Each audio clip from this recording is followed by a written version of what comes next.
ప్రభుత్వ ఉద్యోగం మీ లక్ష్యమా? Group 4, SI, constable, bank, RRB, SSC పరీక్ష ఏదైనా లక్షలాది మంది విద్యార్థులకు బోధించిన అనుభవం గల టాప్ మోస్ట్ ఫ్యాకల్టీచే మీ ఉద్యోగ సాధనలో మీకు తోడుగా ఆర్ఎస్బి అంటే 20 సంవత్సరాల నమ్మకం. Contact 9393787373. Download RSB education app. Hi, రైల్వేలో ఏఎల్పి ఉద్యోగం సాధించాలని ఎంతో మంది విద్యార్థులకి ఓ కల. ఆ కలని నిజం చేసుకునే సమయం మీకు ఇప్పుడు వచ్చింది. ఎందుకంటే దాదాపుగా 4 సంవత్సరాల తర్వాత వచ్చిన నోటిఫికేషన్ మళ్ళీ ఎప్పుడు వస్తుందో తెలియదు, ఎన్ని సంవత్సరాల తర్వాత వస్తుందో తెలియదు. ఇప్పుడు ఈ అవకాశాన్ని మీరు మిస్ చేసుకోవద్దు. మరి 100% ఫస్ట్ అటెంప్ట్లోనే జాబ్ సాధించడం సాధ్యమేనా? అయితే ఖచ్చితంగా జాబ్ సాధించాలంటే మన ప్రిపరేషన్ ఎలా ఉండాలి? సో దీనికి సంబంధించి కంప్లీట్ డీటెయిల్స్ మీకు ఈ వీడియోలో నేను డిస్కస్ చేయబోతున్నాను. సో ఫస్ట్ మీరు చేయాల్సింది ఏంటంటే, ఈ అప్లై చేసే ముందు ఎలిజిబిలిటీ అంటే మీకు ఏజ్, అలాగే క్వాలిఫికేషన్, నెక్స్ట్ మెడికల్ స్టాండర్డ్స్ అంటే A1 మెడికల్ స్టాండర్డ్స్ ఉండాలి. ఒకసారి ఇది కన్ఫర్మ్ చేసుకోండి. అయితే చాలామంది ఈ రెండు చూసుకుంటారు, ఏజ్ క్వాలిఫికేషన్ ఉంది అని లేదా అని. కానీ మెడికల్ స్టాండర్డ్స్లో A1లో మళ్ళీ మనకి 3 పాయింట్స్ ఉంటాయి. ఆ 3 సాటిస్ఫై చేయాల్సి ఉంటుంది. అందులో మనకి డిస్టెన్స్ విజన్ ఎంత ఉండాలి అంటే 6/6 ఉండాలి, నియర్ విజన్ 0.6 ఉండాలి, అలాగే కలర్ బ్లైండ్నెస్. సో ఈ 3 పాయింట్స్ సంబంధించిన ఏవైతే ఉన్నాయో అవి మీకు డీటెయిల్గా ప్రీవియస్ వీడియోలో మీకు డిస్కస్ చేయడం జరిగింది. దీనికి సంబంధించిన వీడియో ఇక్కడ కింద డిస్క్రిప్షన్లో లింక్లో కూడా ఇచ్చారు. ఇంకా మీకు దీనికి సంబంధించిన ఏమైనా డౌట్స్ ఉంటే ఆ వీడియో చూడండి. సో ఫస్ట్ మీరు కన్ఫర్మ్ చేసుకోండి ఈ 3 మీకు ఉన్నాయా లేదా అర్హతలు అనేది. ఓకేనా? రైట్.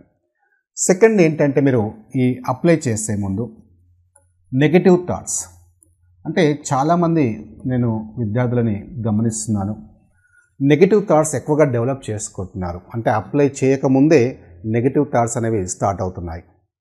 అంటే ఫస్ట్ మనం ఈ నెంబర్ ఆఫ్ పోస్టులు తీసుకుంటే, ఫర్ ఎగ్జాంపుల్ 5696 పోస్టులు ఉన్నాయి. చాలామంది విద్యార్థులు ఏమనుకుంటున్నారంటే, చాలా తక్కువ పోస్టులు ఉన్నాయి కదా, నేను ఫస్ట్ టైం ప్రిపేర్ అవుతున్నాను, మరి ఇంత కాంపిటీషన్లో నాకు వస్తుందా రాదో అని.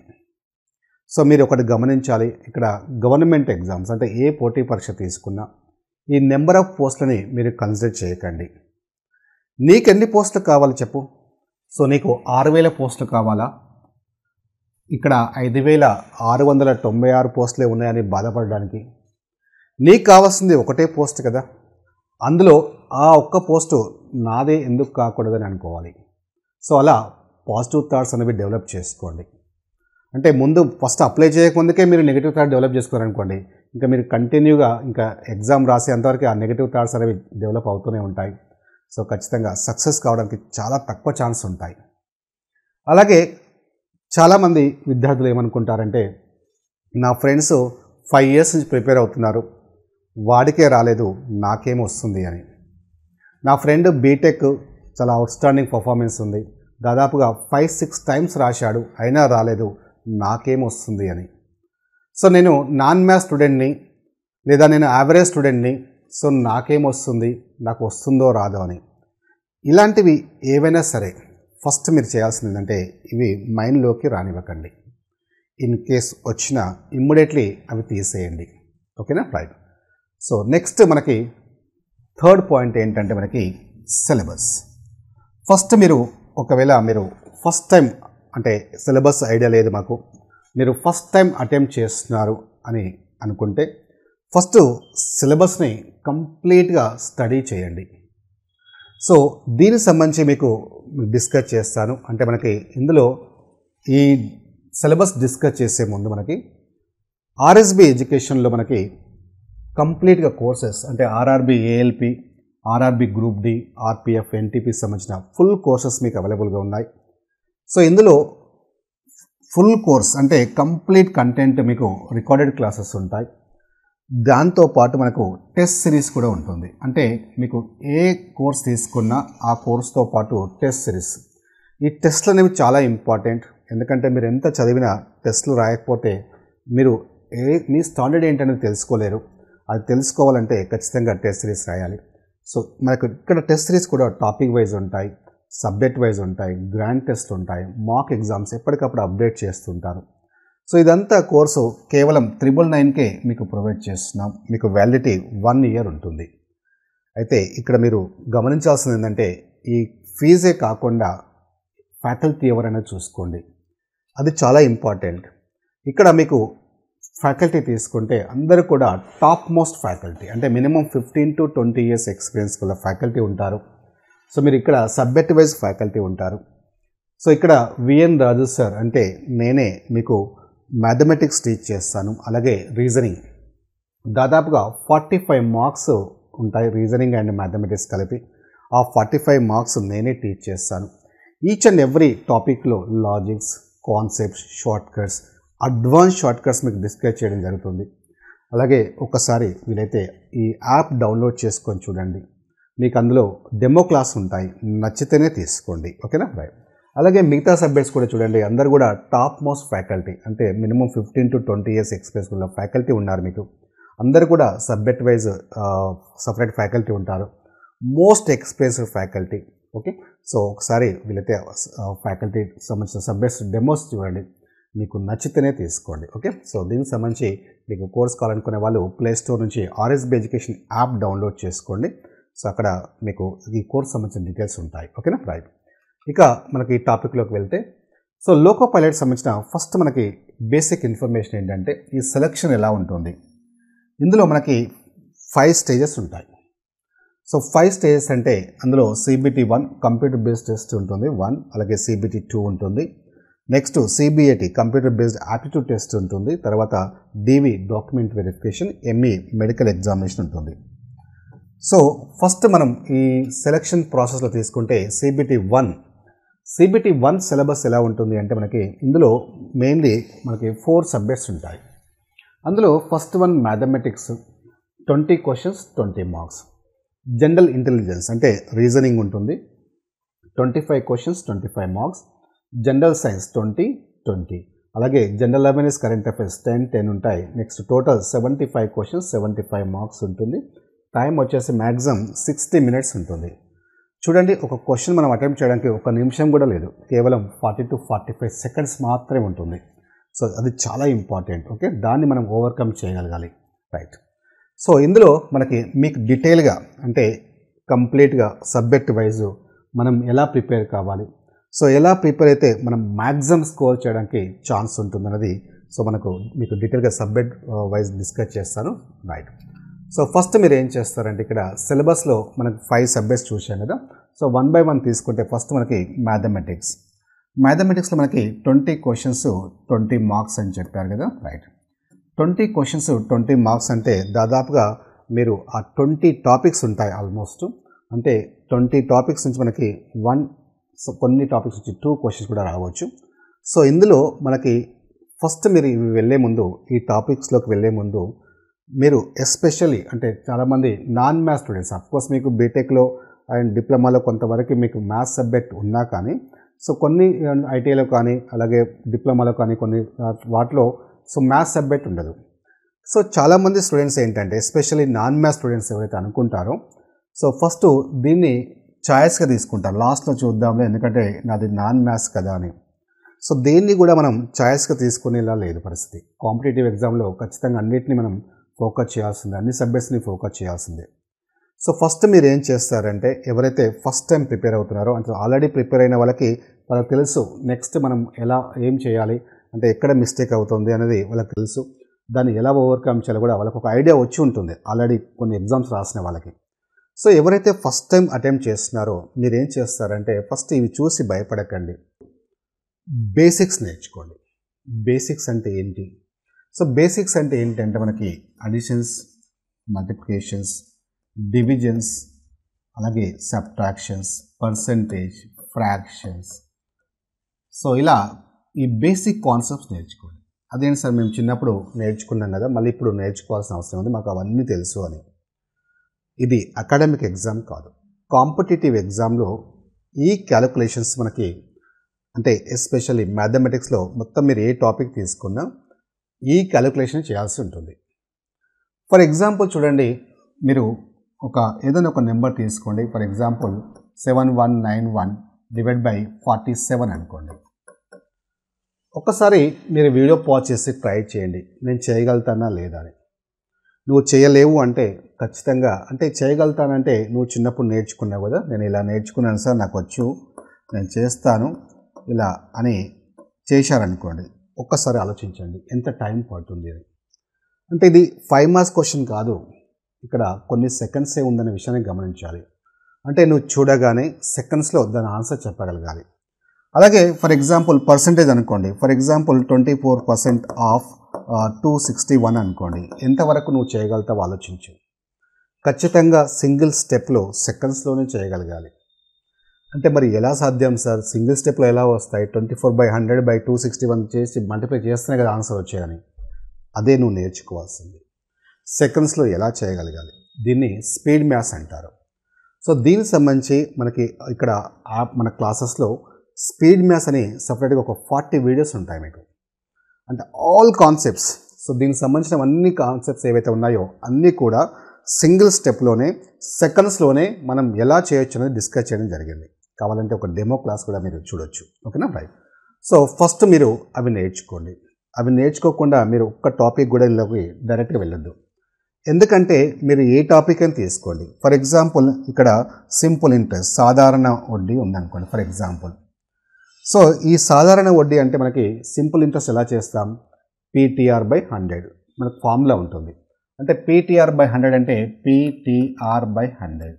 సో ఇక్కడ చూడండి, అంటే P అంటే కొంత వాల్యూ తీసుకోండి. ఫర్ ఎగ్జాంపుల్ ప్రిన్సిపల్ అంటే 2600 టైం 5 years, రేట్ అంటే 12% అనుకోండి. సో అవన్నీ చేసి మల్టిప్లై చేసి డివైడ్ చేయాల్సి ఉంటుంది. అంటే నీకు మల్టిప్లికేషన్స్ రావాలి, డివిజన్స్ రావాలి. అది వస్తే తప్ప ఇది చేయలేవు. అంటే ఇందులో ఏ టాపిక్ తీసుకున్నా ఖచ్చితంగా ఇవి నేర్చుకుంటేనే వీటికి సంబంధించిన క్యాలిక్యులేషన్ చాలా ఈజీగా చేయగలుగుతావు. అదర్వైజ్ నువ్వు డైరెక్ట్గా వెళ్తే 6 నెలలు కాదు కదా, సంవత్సరం ప్రిపేర్ అయినా దీనిలో మార్క్స్ అనేది స్కోర్ చేయడం అనేది ఇంపాసిబుల్ అవుతుంది అనే విషయాన్ని గమనించాలి మీరు. ఓకేనా రైట్. సో ఫస్ట్ మీరు అలా బేసిక్స్ నేర్చుకున్న తర్వాత ఇవన్నీ టాపిక్స్ అన్నీ ఒక నోట్బుక్లో రాసుకోండి. సో నోట్బుక్లో రాసుకున్న తర్వాత ఇక్కడ మీకు క్లియర్గా తెలుగు ఇంగ్లీష్లో ఇచ్చారు. సో వీళ్ళైతే స్క్రీన్ షాట్ తీసుకోండి. నోట్బుక్లో ఖచ్చితంగా మీరు మెయింటైన్ చేయండి. సో ఒకేసారి అన్ని టాపిక్స్ మీద కాన్సన్ట్రేట్ చేయకండి. ఒక టాపిక్ టు టాపిక్, అంటే ఒక టాపిక్ కంప్లీట్ అయిపోయినాకనే ఇంకో టాపిక్ మీద ఫోకస్ చేయండి. అయితే ఇందులో మనకేంటంటే ఫస్ట్ మనకి ఈ టాపిక్స్లో తీసుకుంటే ఫర్ ఎగ్జాంపుల్ ఫస్ట్ మీరు స్టార్ట్ చేయాల్సిన ఏ టాపిక్ స్టార్ట్ చేయాలి అంటే ఫస్ట్ మీరు చేయాల్సింది పర్సంటేజ్ స్టార్ట్ చేయండి. ఫర్ ఎగ్జాంపుల్ ఇక్కడ పర్సంటేజ్ అని ఉంది కదా, ఈ శాతము అని ఉంది కదా, ఫస్ట్ అది స్టార్ట్ చేయండి. ఎందుకు స్టార్ట్ చేయమంటున్నానంటే అది ఫస్ట్ మీరు ఆ స్పీడ్ మ్యాథ్స్లో కూడా మీకు పర్సంటేజ్ అనే టాపిక్ సంబంధించిన క్యాలిక్యులేషన్స్ ఎలా చేయాలని నేను డిస్కస్ చేశాను. ఫస్ట్ ఆ క్లాస్ విన్న తర్వాత, లేదంటే మీరు బయట ఎక్కడ నేర్చుకున్న తర్వాత, నా క్లాసే వినాలని ఏం లేదు, రూల్ ఏం లేదు. మీరు పర్సంటేజ్ ఇంతకుముందు చెప్పాను, కొన్ని 24% ఆఫ్ 261 ఎట్లా చేయాలి, సింగిల్ స్టెప్లో డైరెక్ట్గా చేయడం నేర్చుకోవాలి. ఓకే, అది ఎక్కడైనా నేర్చుకోండి. సో నేర్చుకున్న తర్వాత ఆ బేసిక్స్ క్యాలిక్యులేషన్స్ అవి స్పీడ్ మ్యాథ్స్ నేర్చుకున్న తర్వాత సో ఈ టాపిక్లో మనకి ఇందులో మ్యాథమెటిక్స్లో పర్సంటేజ్ అనే టాపిక్ స్టార్ట్ చేయండి. ఇక్కడ నుంచి స్టార్ట్ చేయండి. ఎందుకు ఇక్కడ నుంచి స్టార్ట్ చేయమంటున్నానంటే ఈ పర్సంటేజ్ అనేది మనకి గుండె ఎంత ఇంపార్టెంటో ఈ మ్యాథమెటిక్స్కి అంత ఇంపార్టెంట్. ఎందుకంటే దానికి రిలేటెడ్ టాపిక్స్ చాలా వస్తుంటాయి మనకి. అంటే ఆ టాపిక్ నేర్చుకోవడం వల్ల దానికి రిలేటెడ్ టాపిక్స్ ఏవైతే ఉంటాయో అప్పుడు మనకి చాలా ఈజీగా అనిపిస్తాయి. అంటే పర్సంటేజ్ రిలేటెడ్ టాపిక్స్ ఏముంటాయి మనకి, పర్సంటేజ్ రిలేటెడ్ టాపిక్ చాలా వస్తుంటాయి మనకి. సో దీనికి రిలేటెడ్ టాపిక్స్ ఏముంటాయి మనకి, ప్రాఫిట్ అండ్ లాస్ ఉంటుంది, అంటే లాభము నష్టం ఉంటుంది, అలాగే సింపుల్ ఇంట్రెస్ట్ ఉంటుంది, నెక్స్ట్ కాంపౌండ్ ఇంట్రెస్ట్ ఉంటుంది. సో ఇలా మనం ఫస్ట్ ఒక ఆర్డర్గా నేర్చుకోండి. అంటే పర్సంటేజ్ నేర్చుకున్న తర్వాత మళ్ళీ మీరు ఎక్కడికో ఏదో వేరే టాపిక్ వెళ్ళకండి, అంటే టైమ్ అండ్ వర్క్ వెళ్ళకండి. పర్సంటేజ్ తర్వాత ఏం నేర్చుకోవాలి అంటే పర్సంటేజ్ రిలేటెడ్ టాపిక్స్ మాత్రమే నేర్చుకోవాలి. ఫస్ట్ పర్సంటేజ్ రిలేటెడ్ టాపిక్స్ మీద ఫోకస్ చేయండి. అంటే percentage, profit and loss, simple interest, compound interest, ఇవన్నీ కూడా మనకి పర్సంటేజ్ రిలేటెడ్ టాపిక్స్ అంటారు. అంటే మీకు ఇది నేర్చుకోవడం వల్ల ఒక 4 to 5 టాపిక్స్ మీకు కవర్ అవుతాయి. ఓకే, అంటే అవి ఈజీ అయిపోతాయి అన్నమాట. తర్వాత నేర్చుకోవాల్సింది మోస్ట్ ఇంపార్టెంట్ అంటే పర్సంటేజ్ తర్వాత నెక్స్ట్ రేషియో. సో రేషియో అంటే నిష్పత్తి మరియు అనుపాతం ఉంది కదా, సో దీని మీద ఫోకస్ చేయండి. సో దీని తర్వాత మనకి ఈ రెండు కూడా చాలా ఇంపార్టెంట్. అంటే పర్సంటేజ్, రేషియో, ప్రపోర్షన్ ఎందుకంటే పర్సెంటేజ్ రిలేటెడ్ టాపిక్స్ మనకు 4-5 ఉంటాయి. అలాగే రేషియో ప్రపోర్షన్ నిష్పత్తి మరియు అనుపాతం సంబంధించిన టాపిక్స్ ఒక 4-5 ఉంటాయి. అంటే ఇవి నేర్చుకోవడం వల్ల ఒక 7-8 టాపిక్స్ మనకి చాలా ఈజీ అయిపోతాయి అన్నమాట. సో దీనికి రిలేటెడ్గా ఏముంటాయి మనకి రేషియో ప్రపోర్షన్ రిలేటెడ్గా ఏముంటాయి, యావరేజ్ అంటే సగటులు ఉంటుంది మనకి ఇక్కడ. సో ఎక్కడైతే ఇచ్చారో ఇందులో సగటులు యావరేజ్ అనే టాపిక్ ఇన్ కేస్ ఇక్కడ లేకున్నా మనకి ఖచ్చితంగా యావరేజ్ అనే టాపిక్ ఉంటుంది. అంటే మీరు ఇక్కడ అబ్జర్వ్ చేయాల్సింది ఏంటంటే ఇంకొక విషయం, ఇక్కడ ఎట్సెట్రా అని ఇచ్చారు కదా, అంటే ఇవే కాదు ఇంకా కాన్సెప్ట్స్ ఉంటాయి, ఉంటే నేర్చుకోండి అని అర్థం అక్కడ. అంతేగాని ఎగ్జాక్ట్లీ ఈ టాపిక్స్ నేర్చుకొని ఖచ్చితంగా అవే వస్తాయని గ్యారంటీ అని కాదు, వీటితో పాటు అదనంగా నేర్చుకోండి అని అర్థం. సో ఫర్ ఎగ్జాంపుల్ చెప్తున్నాను, ఇక్కడ యావరేజ్ అని లేదనుకోండి, సో ఏజెస్ కానివ్వండి, ఏజ్ క్యాలిక్యులేషన్స్ నేర్చుకోవాలి, ఖచ్చితంగా యావరేజ్ నేర్చుకోవాలి. సో ఏజెస్, యావరేజ్ ఇవన్నీ రేషియో ప్రపోర్షన్ సంబంధించినవి. సో అలా ఒక ఆర్డర్కి పెట్టుకోండి. సో అంటే మనకి రేషియో సంబంధించిన రిలేటెడ్ టాపిక్స్ అన్నీ నేర్చుకోండి. తర్వాత time and work, pipes and systems ఇవన్నీ మనకి ఒక related concepts. Time and work కానీ, వేజెస్ కానివ్వండి, పైప్స్ అండ్ సిస్టమ్స్ కానివ్వండి, అలాగే టైమ్ అండ్ డిస్టెన్స్ కానివ్వండి. Next time and distance related topic ఏంటి అంటే మనకి బోట్స్ అండ్ స్ట్రీమ్స్ కానివ్వండి, ఓకే. సో ట్రైన్స్ సంబంధించినవి కానివ్వండి, ఇవన్నీ ఒక కాన్సెప్ట్ సంబంధించినవి. ఇలా డివైడ్ చేసుకోండి, దానికి డివైడ్ చేసుకోండి, ఓకే. సో డివైడ్ చేసుకొని ప్రిపేర్ అవుతాయి ఏంటంటే మిగతా ఆ కాన్సెప్ట్స్ అనేవి చాలా ఈజీ అయిపోతాయి, ఓకేనా, రైట్. సో అలా మీరు నోట్బుక్లో నోట్ చేసుకొని సో ఏవైతే రిలేటెడ్ టాపిక్స్ ఉంటాయో వాటి మీద ఎక్కువగా ఫోకస్ చేయండి. సో ఏవైనా సరే, ఇప్పుడు ఫర్ ఎగ్జాంపుల్ నెంబర్ సిస్టమ్ తీసుకోండి. నెంబర్ సిస్టమ్ సంబంధించిన క్వశ్చన్స్ అన్నీ మీరు ప్రిపేర్ అయిన తర్వాత నెక్స్ట్ చేయాల్సింది ఏంటంటే టెస్ట్ రాయాలి, ఖచ్చితంగా టెస్ట్ రాయాలి. నువ్వు ఎంత చదువుకుంటూ పోయినా, ఎంత చేసుకుంటూ పోయినా ఎలాంటి ఉపయోగం ఉండదు.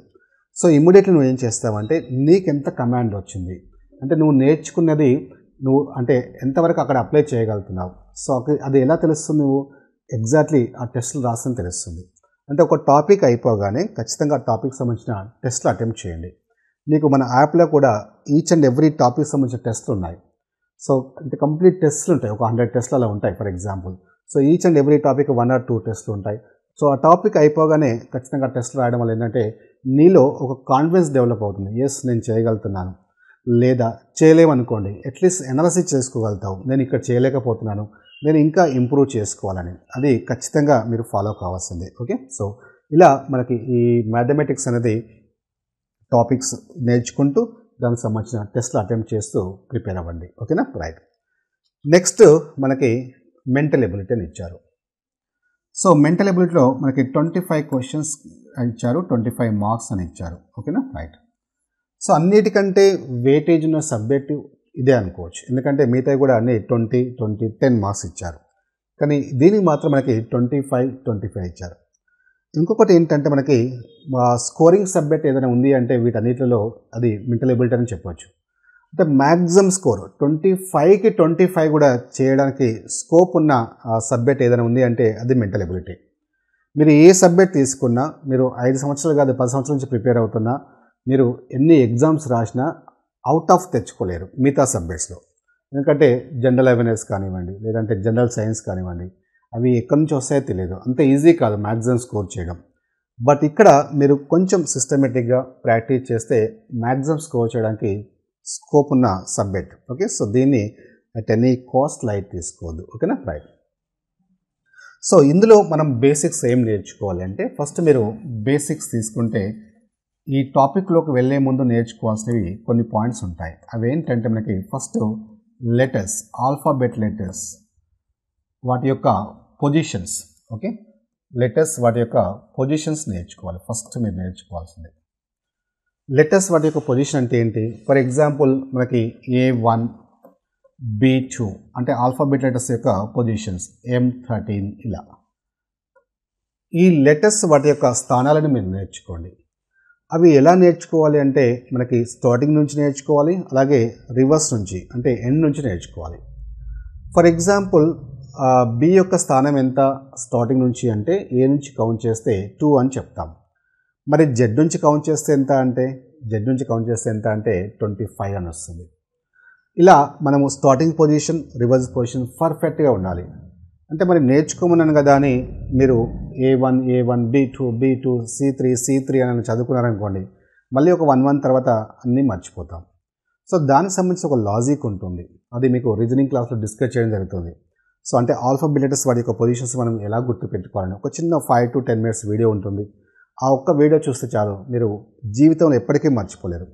మీరు ఇమ్మీడియట్లీ చెప్పగలుగుతారు టీ ఎంత అంటే 20 అని, ఎం ఎంత అంటే 13 అని, పి ఎంత అంటే 16 అని. ఓకే, అలాగే రివర్స్ పొజిషన్, టీ యొక్క రివర్స్ పొజిషన్ ఎంత అంటే జెడ్ నుంచి కౌంట్ చేస్తే టీ యొక్క రివర్స్ పొజిషన్ ఎంత అంటే 7 అని. ఇలా మనం నిద్ర నుంచి లేపడినా చెప్పేలాగా ఉండాలి. Starting positions, reverse positions. So first వాటి మీద ఫోకస్ చేయండి. తర్వాత మనకి నెంబర్స్ అంటే మనం చూస్తే ఇక్కడ ఇందులో మనకి ఈ నెంబర్స్ విషయానికి వస్తే మనకి ఆడ్ నెంబర్స్ అంటే బేస్ సంఖ్యలు, అలాగే ఈవెన్ నెంబర్స్ సరి సంఖ్యలు, నెక్స్ట్ ప్రైమ్ నెంబర్స్ ప్రధాన సంఖ్యలు, నెక్స్ట్ మనకి స్క్వేర్స్,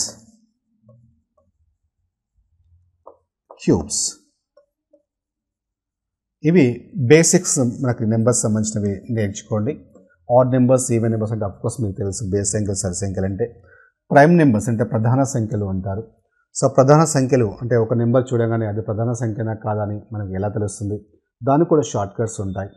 అలాగే స్క్వేర్స్ మీరు అప్ టు 30 వరకు నేర్చుకోవాలి, దీనికి కూడా షార్ట్ కట్స్ ఉంటాయి. ఏదైనా సరే బైహార్ట్ చేయాల్సిన అవసరం లేదు. అంటే మీరు బట్టి పట్టారనుకోండి 2 square 4, 2 square 4, 3 square 9 అని. సో అలా బట్టి పట్టే ఎగ్జామ్స్ కాదు ఇవి అకాడమిక్ ఎగ్జామ్స్ కాదు, కాంపిటేటివ్ ఎగ్జామ్స్ అనే విషయాన్ని గుర్తుపెట్టుకోవాలి. సో దానికి ఎవ్రీ కాన్సెప్ట్స్కి ఒక లాజిక్ ఉంటుంది ఎలా గుర్తుపెట్టుకోవాలనే దానికి. అలాగే క్యూబ్స్ అప్ టు మనకి 15 వరకు నేర్చుకోవాలి. అప్ టు 15 అంటే 1 cube 1, 2 cube 8, 3 cube 27 అలా. సో ఫస్ట్ మీరు రీజనింగ్ టాపిక్స్లోకి వెళ్ళే ముందు ఆ లెటర్స్ వాటి యొక్క పొజిషన్స్ అలాగే ఈ బేసిక్స్ నెంబర్స్ నేర్చుకోండి. ఓకేనా, నేర్చుకోవడం వల్ల ఏంటంటే ఈ లెటర్స్ నెంబర్స్ని బేస్ చేసుకొని మనకి దాదాపుగా ఒక 7 to 8 టాపిక్స్ వస్తాయన్నమాట. 7 to 8 టాపిక్స్ అంటే జస్ట్ ఆ లెటర్స్ నెంబర్స్ నేర్చుకోవడం వల్ల ఈ అనాలిసిస్ అనేది అంటే పోలికలు ఏదైతే ఉందో ఇది, అలాగే alphabetical and number series, so ఇవన్నీ దానికి సంబంధించింది. Coding, decoding, next mathematical operation కాదు, నెక్స్ట్ ఏముంటాయి మనకి ఇంకా అలాగే ఆల్ఫాబెట్ సంబంధించిన టెస్ట్ కావచ్చు. సో ఇవన్నీ మనకి ఈ కొన్ని కాన్సెప్ట్స్ ఏవైతే ఉన్నాయో వీటిని బేస్ చేసుకుని ఇస్తారు కాబట్టి ఇవి నేర్చుకోవడం వల్ల ఈ కాన్సెప్ట్స్ అనేవి చాలా ఈజీ అయిపోతాయి. ఓకేనా, రైట్. తర్వాత మీరు ఎక్కువగా ఫోకస్ చేయాల్సింది అంటే మనకి ఎగ్జామ్స్లో చూస్తే మనకి ఈ మధ్య ఎగ్జామ్స్లో కొన్ని టాపిక్స్ మీద ఎక్కువగా వెయిటేజ్ ఇస్తున్నారు. ఆ టాపిక్స్ ఏంటంటే మనకి మెయిన్లీ ప్రకటనలు, వాదనలు మరియు ఊహలు. సో ఇలాంటి కోర్స్ ఆఫ్ యాక్షన్ కానివ్వండి, ఇక్కడ ఇవ్వలేదని నేర్చుకోకుండా ఉండొద్దు. కొన్ని కాన్సెప్ట్స్ ఉండవు, ఇక్కడ లేనివి కూడా రావచ్చు. అంటే ఇప్పుడు నేను చెప్పాను కోర్స్ ఆఫ్ యాక్షన్ అని. అంటే కోర్స్ ఆఫ్ యాక్షన్ అంటే మనకి నిర్ణయాలకు సంబంధించింది ఇక్కడ లేదు అనుకుందాం, ఫర్ ఎగ్జామ్ లేదు కూడా. సో అక్కడ ఎక్సెప్ట్ అని ఇచ్చారు కాబట్టి ఖచ్చితంగా ఆ టాపిక్స్ కూడా మనం చదవాల్సి ఉంటుంది. ఓకే, ఎగ్జాక్ట్లీ ఈ టాపిక్స్ చదవాల్సిన కాకుండా ఇంకా అడిషనల్గా ఏమైనా టాపిక్స్ ఉంటాయి అవి కూడా మీరు కవర్ చేస్తేనే ఖచ్చితంగా అవి మార్క్స్ ఏవైతే ఇప్పుడు ఎగ్జామ్లో వస్తాయో మిస్ కాకుండా ఉండడానికి ఛాన్స్ ఉంటుంది. ఓకేనా, రైట్. సో ఇలా మనకు ఈ రీజనింగ్ సంబంధించిన టాపిక్స్ కూడా ఒక్కొక్క టాపిక్ మీరు అన్ని డీటెయిల్గా నోట్బుక్లో నోట్ చేసుకొని ఒక్కొక్క టాపిక్ ప్రిపేర్ అవుతూ దానికి సంబంధించిన టెస్ట్ రాయాలి. 100% టెస్ట్. ఈ విషయాన్ని మాత్రం మీరు నెగ్లెక్ట్ చేయొద్దు. మీరు జస్ట్ టాపిక్ నేర్చుకుంటే సరిపోదు. సో రీజనింగ్ అండ్ ఈ మ్యాథమెటిక్స్లో టెస్ట్లు అనేవి చాలా ఇంపార్టెంట్. సో మీరు సైమల్టేనియస్లీ అంటే అక్కడ టాపిక్ ప్రిపేర్ అవుతూ అక్కడ మళ్ళీ టెస్ట్ రాస్తూ ఉండాలి. అప్పుడే మీ పర్ఫార్మెన్స్ అనేది ఎప్పటికప్పుడు మీరు ఇంకా ఎలా మనం ఇంప్రూవ్ చేసుకోవాలనే విషయాన్ని మీకు తెలుస్తుంది. ఓకేనా, రైట్. సో ఇవి మనకి టాపిక్స్ ఇచ్చారు మెంటల్ ఎబిలిటీ సంబంధించినవి. ఇందులో కూడా దాదాపుగా ఒక 20 టాపిక్స్ ఉంటాయి. సో 25 క్వశ్చన్స్ కాబట్టి మ్యాక్సిమం స్కోర్ చేయడానికి స్కోప్ ఉన్న సబ్జెక్ట్ కాబట్టి దీన్ని మాత్రం ఎక్కువగా ఫోకస్ చేయండి. ఓకేనా, రైట్. నెక్స్ట్ చూస్తే general science. So general science కూడా వెయిటేజ్ ఇచ్చారు బాగానే. 20 క్వశ్చన్స్కి 20 మార్క్స్ ఇచ్చారు మనకి. ఈ సిలబస్లో మనకి ఏముంటుంది జనరల్ సైన్స్లో అంటే మెయిన్లీ 3 సబ్జెక్ట్స్ ఉంటాయి: ఫిజిక్స్, కెమిస్ట్రీ, బయాలజీ. అది కూడా 10th స్టాండర్డ్ 10వ తరగతి స్థాయిలో ఉంటుందని క్లియర్గా మెన్షన్ చేయడం జరిగింది. సో 10వ తరగతి స్థాయిలో ఉంటుంది కాబట్టి మనకి ఫిజిక్స్, కెమిస్ట్రీ, బయాలజీ. సో వీటి మీద అంటే ఏదైనా ఒక బుక్ తీసుకోండి, స్టాండర్డ్ బుక్ తీసుకోండి. ఫిజిక్స్, కెమిస్ట్రీ, బయాలజీ కలిపి ఉంటాయి. మీకు ఏఎల్పి సంబంధించిన బుక్స్ ఉంటాయి మీకు మార్కెట్లో. సో దానికి సంబంధించి ఇప్పుడు సిబిఎస్ఈ సిలబస్ బుక్స్ అని లేదంటే ఎన్సీఆర్టీ బుక్స్ అని అంటే ఏవో 4-5 బుక్స్ పెట్టుకోవడం వల్ల మీకు దానిలో పెద్దగా ఉపయోగం ఉండదు. సో ఒక బుక్ సరిపోతుంది దీనికి. సో మ్యాక్సిమం అది సరిపోదు అనుకుంటే ఇంకొక ఏదైనా బుక్ ప్రిఫర్ చేయండి. అంతేగాని ఎక్కువ బుక్స్ తీసుకొని ప్రిపేర్ అయినా కూడా మీకు అంతగా ప్రాబ్లం అవుతుంది. ఎందుకంటే సిలబస్ మీరు ఎక్కువ ఒకే సబ్జెక్ట్ మీద 4-5 బుక్స్ చదివే అంత స్థాయి కూడా కాదు, స్టాండర్డ్ కూడా అంత ఉండదు కాబట్టి సో ఏదైనా ఒక మంచి స్టాండర్డ్ బుక్ తీసుకోండి మార్కెట్లో, ఫిజిక్స్ కెమిస్ట్రీ బయాలజీ సంబంధించింది. సో ఇంకా సరిపోదనుకుంటే ఇంకో బుక్ తీసుకోవచ్చు. ఓకేనా, రైట్. నెక్స్ట్ మనకి జనరల్ అవేర్నెస్లో మనకి ఇవి కూడా 2 కాన్సెప్ట్స్ తీసుకోవచ్చు. ఒకటి ఏంటంటే current affairs and science and technology ఇచ్చారు. తర్వాత మనకి ఈ sports, culture, personalities, economics, politics and other subject of importance ఇచ్చారు. అంటే ఈ కరెంట్ అఫైర్స్తో పాటు మనకి స్టాటిక్ జీకే కూడా ఇస్తారు కొన్ని క్వశ్చన్స్. సో స్టాటిక్ జీకే మీద కూడా మీరు ఫోకస్ చేయాల్సి ఉంటుంది. సో స్టాటిక్ జీకే అంటే మీకు తెలుసు, క్యాపిటల్స్, కరెన్సీస్ ఇలా ఉంటాయి కదా.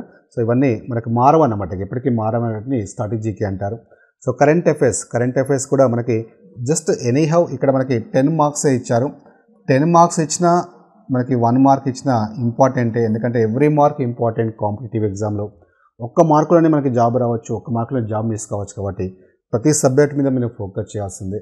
సో ఈ కరెంట్ అఫైర్స్ అనేది మనకి జనరల్గా 12 మంత్స్ చదువుకుంటే సరిపోతుంది ఎగ్జామ్కి ముందు. సో మ్యాక్సిమం ఏంటంటే ఒక 6 to 7 మంత్స్ ముందు సంబంధించిన కరెంట్ అఫైర్స్ సంబంధించిన క్వశ్చన్స్ ఎక్కువగా ఇవ్వడం జరుగుతుంది. బట్ మ్యాక్సిమం 12 మంత్స్ సరిపోతుంది. ఓకేనా, రైట్. సో ఇది మనకి CBT 1. సో ఇక్కడ మనం డిస్కస్ చేసాం 5 స్టేజెస్ ఉంటాయని. CBT 1, CBT 2.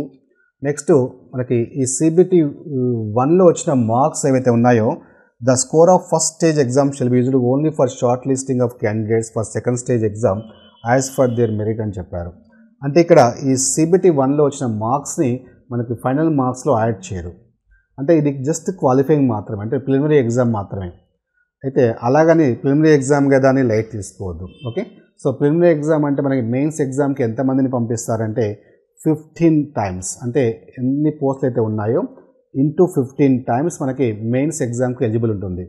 మీరు చూస్తారు నోటిఫికేషన్లో, అంటే పర్సంటేజ్ తీసుకుంటే క్వాలిఫికేషన్ మనకి ఎంత పర్సెంటేజ్ వస్తే క్వాలిఫై కావాలి అంటే minimum percentage of marks of eligibility unreserved 40% అవ్వాలి, OBC 30%, SC 30%, ST 25%.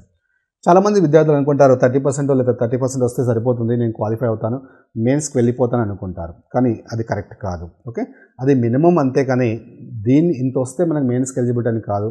ఇంతకుముందు చెప్పినట్టు మెయిన్స్కి ఎలిజిబుల్ కావాలంటే మనకి ఎన్ని పోస్టులు అయితే ఉన్నాయో, ఫర్ ఎగ్జాంపుల్ 5696 పోస్టులు ఉన్నాయి అంటే ఇంటూ 15 చేసి అంతమందిని మాత్రమే మెయిన్స్కి ఎలిజిబుల్ అవుతాయి.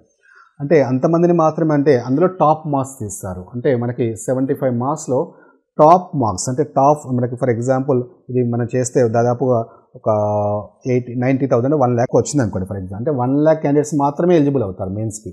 సో 1 lakh క్యాండిడేట్స్ అంటే ఆ టాప్ 1 lakh మార్క్స్ ఏవైతే వచ్చాయో, 1 lakh స్టూడెంట్స్కి టాప్ మార్క్స్ ఎవరికి వచ్చాయో దాన్ని కట్ ఆఫ్ మార్క్స్ అంటారు. అంటే ఫర్ ఎగ్జాంపుల్ 75 మార్క్స్ని అనుకోండి, 75 మార్క్స్లో 60+ వచ్చిన వాళ్ళు అంటే దాదాపుగా 1 lakh ఉన్నారు క్యాండిడేట్స్ ఫర్ ఎగ్జాంపుల్. అంటే మనకి కట్ ఆఫ్ మార్క్స్ ఎంత అంటారు, 60 మార్క్స్ అని చెప్పొచ్చు. అంటే 60 మార్క్స్ వచ్చిన వాళ్ళందరూ మెయిన్స్కి ఎలిజిబుల్ అయ్యని అర్థం. అంతేగాని నువ్వు 30% వస్తే మెయిన్స్కి ఎలిజిబుల్ అవుతావని కాదు. ఓకేనా, రైట్. అంటే ఇక్కడ కాంపిటేటివ్ ఎగ్జామ్లో మనం అబ్జర్వ్ చేయాల్సింది ఏంటంటే ఈ కట్ ఆఫ్ మార్క్స్ అనేవి కూడా మారుతూ ఉంటాయి. అంటే లాస్ట్ టైం 50 మార్క్స్ వస్తే మెయిన్స్కి ఎలిజిబుల్ అయ్యారు అనుకుందాం, ఈసారి కూడా 50 మార్క్స్ వస్తే ఎలిజిబుల్ అవుతారని గ్యారంటీ ఏం లేదు. సో ఈ పేపర్ స్టాండర్డ్ని బట్టి, అలాగే నెంబర్ ఆఫ్ క్యాండిడేట్స్ ఎంతమంది అయితే అప్లై చేశారో దాన్ని బట్టి ఈ కట్ ఆఫ్ మార్క్స్ అనేది మారుతుంది. సో నువ్వు ఎప్పుడైనా ఏం చేయాలి, ఎలా ఆలోచించాలంటే దీన్ని మర్చిపో, ఈ 30% మర్చిపో, ఈ 60 మార్క్స్ కూడా మర్చిపో, మ్యాక్సిమం మార్క్స్ స్కోర్ చేయడానికి ట్రై చేయాలి. అంతేగాని మైండ్లో ఫిక్స్ కావద్దు, జస్ట్ ఫర్ క్వాలిఫైయింగ్ కదా అని మైండ్లో ఫిక్స్ కావద్దు. జస్ట్ ఫర్ క్వాలిఫైయింగ్ కాదు, ఒక్క మార్కులోనే నువ్వు మళ్ళీ బ్యాక్ వెళ్ళిపోవచ్చు, ఒక్క మార్కులోనే నువ్వు ముందుకు వెళ్ళిపోవచ్చు.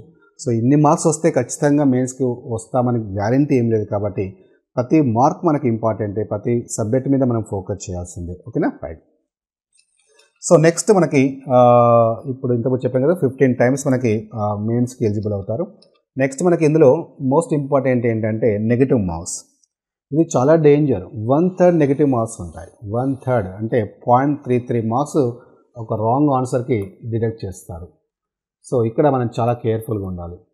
సో చాలామంది డేంజరస్ అనమాట. అంటే చాలామంది డైరెక్ట్గా అదృష్టం కలిసి రాకపోతుందని ఏదో ఒకటి పెట్టేస్తుంటారు. సో అదృష్టం కలిసి రాస్తుందని ఏదో ఒకటి పెడితే ఖచ్చితంగా వచ్చిన ఏవైతే కరెక్ట్ అయిన ఆన్సర్స్ కూడా మీ మార్క్స్ కూడా పోవడానికి ఛాన్స్ ఉంటుంది. కాబట్టి చాలా కేర్ఫుల్గా ఆన్సర్ చేయాల్సి ఉంటుంది. మరి ఎలా చేయాలి అంటే ఇప్పటి నుంచే మీరు ప్రాక్టీస్ చేయాలి. అంటే ఇప్పటి నుంచి మీరు టాపిక్ ప్రిపేర్ అయిన తర్వాత దానికి సంబంధించి టెస్ట్ రాసేటప్పుడే ఈ మైండ్లో పెట్టుకోవాలి. అంటే మీకు ఇక్కడ మనకి యాప్లో కూడా టెస్ట్ సిరీస్లో ఏవైనా ఉంటాయంటే 1/3 నెగిటివ్ మార్క్స్ కూడా ఉంటాయి. సో అప్పుడే కదా నీకు ఎగ్జాక్ట్ తెలిసేది నీకు ఎన్ని మార్క్స్ వచ్చాయి, ఎన్ని మార్క్స్ పోతాయి. సో ఎప్పటికప్పుడు ఆ నెగిటివ్ మార్క్స్ని అంటే ఫేస్ చేస్తుంటా కాబట్టి సో ఎక్కువ టెస్ట్ రాయడం వల్ల మెయిన్ ఎగ్జామ్లో ఈ నెగిటివ్ మార్క్స్ అనేవి మ్యాక్సిమం మనం అవాయిడ్ చేయడానికి అవకాశం ఉంటుంది. ఓకేనా, రైట్. నెక్స్ట్ ఇంకా CBT2లో మనకి mathematics, general intelligence and basic science, engineering, general awareness and current affairs ఉంటుంది. సో మనకి ఇందులో పార్ట్ ఏ, పార్ట్ బి రెండు ఉంటాయి. సో పార్ట్ ఏ మనకి 100 క్వశ్చన్స్ 100 మార్క్స్ ఉంటుంది. సో ఇక్కడ మీరు గమనిస్తే పార్ట్ బిలో వచ్చేసి రిలవెంట్ ట్రేడ్, అంటే మీరు ఐటీఐలో కానీ, డిప్లొమాలో కానీ, బీటెక్ కానీ, మెకానికల్, ఎలక్ట్రానిక్స్, ఎలక్ట్రికల్ ఇలా మీకు ట్రేడ్కి సంబంధించిన క్వశ్చన్స్ ఉంటాయి. సో మొత్తం మనకి ఇక్కడ 100 + 75 175 ఉంటాయి. ఇందులో మనకి ఈ సబ్జెక్ట్ వైజ్ తీసుకుంటే mathematics 25, reasoning 25, basic science and engineering 40, general awareness and current affairs 40 ఇచ్చారు. ఒక మీరు ఇక్కడ అబ్జర్వ్ చేస్తే CBT1 మీరు ప్రిపేర్ అయినప్పుడు CBT2కి మళ్ళీ స్పెషల్గా ప్రిపేర్ కావాల్సిన ఏంటంటే ఒకటి రిలవెంట్ ట్రేడ్ మాత్రమే. సో మిగతావన్నీ మీకు అక్కడ కవర్ అవుతాయి, ఆల్మోస్ట్ ఒక బేసిక్ సైన్స్ అండ్ ఇంజనీరింగ్ తప్ప. ఓకే, సో మిగతావన్నీ మీకు కవర్ అవుతాయి. అంటే మిగతావన్నీ కవర్ అవుతాయి కాబట్టి మీరు CBT2 గురించి ఆలోచించాల్సిన అవసరం లేదు. ఇప్పుడే ఫస్ట్ CBT1 మీదనే ఫోకస్ చేయండి. CBT1లోనే మ్యాక్సిమం స్కోర్ ఎలా చేయాలని ట్రై చేయండి. ఎందుకంటే CBT1 నుంచి మళ్ళీ 2కి చాలా టైం ఉంటుంది, సఫిషియెంట్ టైమే ఉంటుంది.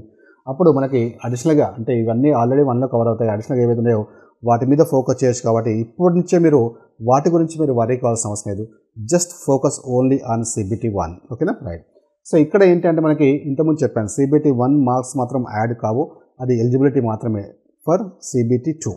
అయితే ఇందులో ఈ పార్ట్ ఏ మాత్రం మనకి 70% వెయిటేజ్ ఉంటుంది మార్క్స్, టోటల్ మార్క్స్లో. ఈ రిలవెంట్ ట్రేడ్ అయితే ఉందో జస్ట్ ఫర్ క్వాలిఫైయింగే, అంటే దీని మార్క్స్ కూడా కన్సిడర్ చేయరు, ఇందులో జస్ట్ క్వాలిఫై అయితే చాలు. ఓకేనా, రైట్. సో మీకు ఒక ఐడియా కోసం నేను క్లియర్గా ఎక్స్ప్లెయిన్ చేస్తున్నాను. CBT2 కూడా రైట్ 70% వెయిటేజ్ ఉంటుంది మొత్తం మార్క్స్కి, అండ్ ఇది క్వాలిఫైర్ సరిపోతుంది. మరి 30% దేనికి వస్తుంది అంటే 30% అనేది మనకి ఇంకోటి స్టేజ్ ఉంది కదా, CBAT. సో మనకి CBTA, okay, computer based aptitude test అంటారు CBAT. Okay, CBAT computer based aptitude test అంటారు. సో దీనిలో కూడా అది మినిమం మనకు 42 మార్క్స్ తెచ్చుకోవాల్సి ఉంటుంది. దీనిలో 30% వెయిటేజ్ ఉంటుంది. అంటే పార్ట్ ఏలో 70%, ఇక్కడ CBT2 అంటే CBT2లో పార్ట్ ఏలో 70%, CBT3లో మనకి 30% వెయిటేజ్ ఉంటుంది. అంటే ఓవరాల్గా 100% ఫైనల్ మార్క్స్కి. ఓకేనా, రైట్. సో ఇందులో ఇది కూడా చాలా సింపుల్గా ఉంటుంది. దీని గురించి కూడా ఎప్పటి నుంచి మీరు వరీ కావాల్సిన అవసరం లేదు. మామూలుగా జస్ట్ మీకు ఒక అవగాహన ఉంటే చాలు, డైరెక్ట్గా మీరు ఆన్సర్ చేయగలుగుతారు. సో దీని గురించి మీరు వరీ కావాల్సిన అవసరం లేదు. ఎనీహౌ CBT2, CBT3 ఫస్ట్ మైండ్లో తీసేయండి. ఒక అవగాహన కోసం మాత్రం మీకు ఎక్స్ప్లెయిన్ చేస్తున్నాను, ఎలా ఉంటుందో నీకు తెలియాలి కదా, రైట్. సో నెక్స్ట్ తర్వాత ఇందులో there shall be no negative marks in CBAT. సో CBATలో మనకి నెగటివ్ మార్క్స్ ఏమి ఉండవు, ఓన్లీ CBT1లో మాత్రమే ఉంటుంది. ఓకే, అందుకే అక్కడే మ్యాక్సిమం ఫిల్టర్ చేస్తారు. ఇది మనకి స్టేజెస్ అన్నమాట. ఆ తర్వాత మీకు డాక్యుమెంట్ వెరిఫికేషన్, తర్వాత మెడికల్ ఎగ్జామినేషన్ ఉంటుంది యాజ్ యూజువల్గా. సో మనకి ఇవి main stages. So anyhow my dear friends, ఇంతకుముందు చెప్పినట్టు ఒక మంచి అవకాశం. సో పాజిటివ్గా ఉండండి, నెగిటివ్ థాట్స్ మైండ్లోకి రానివ్వకండి, సీరియస్గా ప్రిపేర్ కావండి. ఖచ్చితంగా ఈ 2024 సంవత్సరంలో మీరు కోరుకున్న జాబ్ సాధించాలని RSB ఎడ్యుకేషన్ మనస్ఫూర్తిగా కోరుకుంటుంది. ఓకేనా, ఆల్ ది బెస్ట్.